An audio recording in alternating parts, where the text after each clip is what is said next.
and welcome to my cruise channel. This week we're going to talk about cruising both pre and post COVID and what some of the differences are.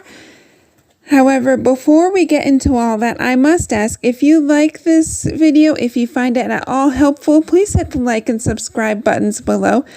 And with that in mind, let's get started. So the first thing that I've noticed, which for me is probably the most obvious, is masking. Now, I've been on 24 plus cruises, and I can definitely verify that before COVID, hardly anybody wore a mask. And then, as cruising started to come back after the shutdown, it was pretty much mandatory on a lot of lines and in a lot of countries that you had to wear a mask in public. And now it's kind of changed for a lot of lines and even some of the countries where it's more or less optional. So you might want to check with your cruise line to find out what the rules and regulations are, both for the countries and for the cruise line that you're on. And then the next thing is the check-in process. Now, pre-COVID, you could register online, which was definitely a big help. However, when you got to the terminal, you had to wait inside, which was generally not the most efficient way to check people in quickly. Post-COVID, now they have it done in the app, and you can even sign up for a time to arrive at the terminal. And depending on what the cruise line says, you might have a little bit of leeway on when you can arrive at the terminal. However, nowadays they ask a lot of people to wait outside. The good news is, by doing it this way and having the check-in completely done on the app, it saves a lot of time. The next thing that I've noticed is the muster drill. So, back in the 90s, for those of you that remember, they had everybody do the drills outside in the heat with their life vests on.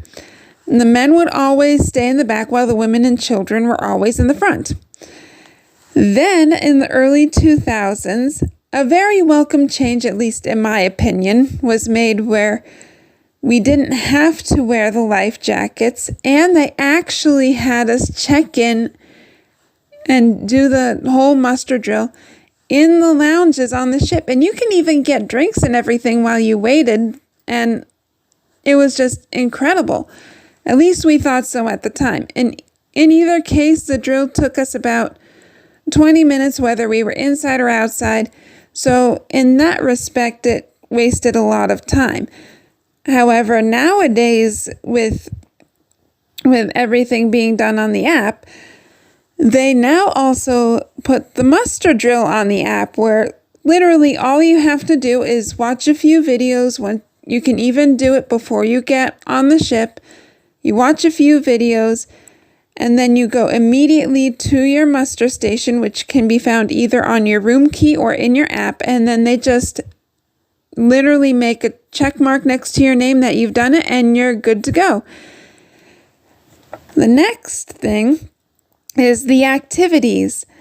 Pre-COVID, the activity staff had much more of a presence, and they generally tended to mingle more with the guests, which was definitely welcome for me.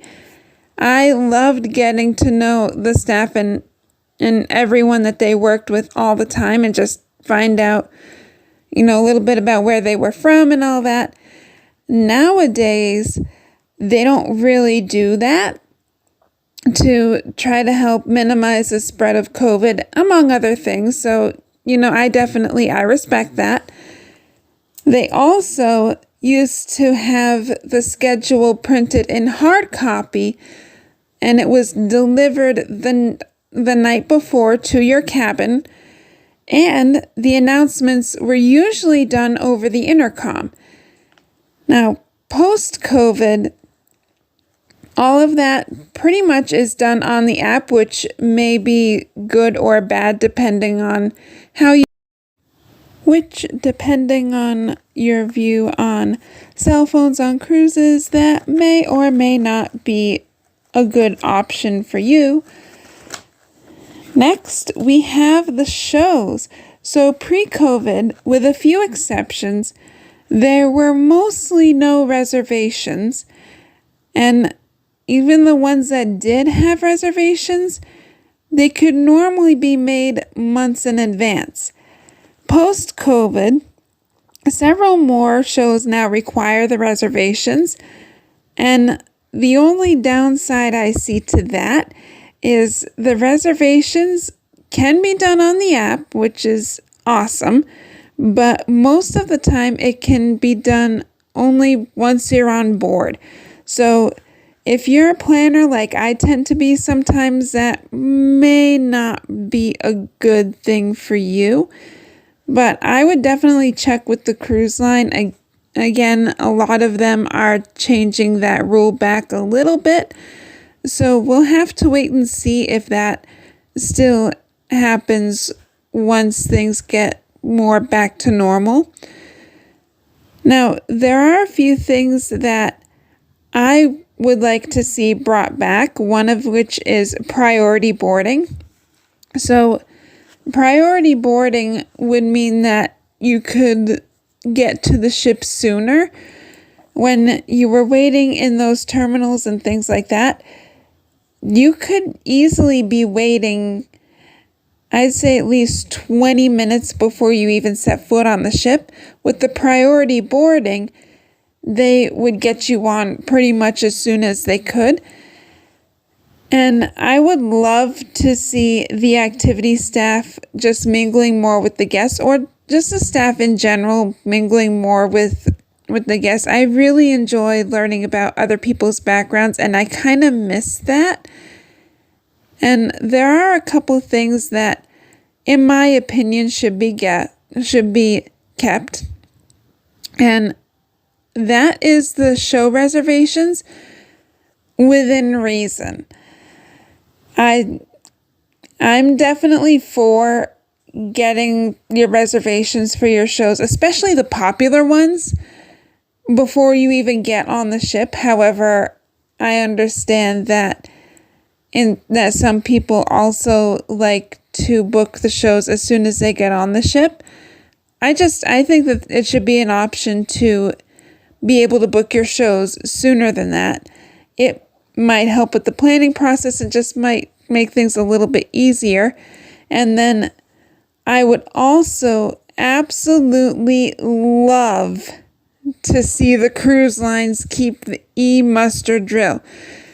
So I definitely find the e-muster drill is a time saver, especially when you're traveling with young children. And Sophie tried it for the first time, and she was absolutely astonished at how much quicker the check-in process was in comparison to her first cruise, which was just before the shutdown. That check-in process for us was about 2 hours. And that, by doing the e-muster drill at that point in time, would have saved us a lot of headaches. So those are my observations based on what I knew before COVID and what I've seen since the return to cruising from COVID. If there's anything that I missed, please drop me a line below. And if you find this channel at all helpful, if you find any of the content at all interesting, please hit the like and subscribe buttons below. We really, really, really, really appreciate it. And I hope to see you soon. Bye.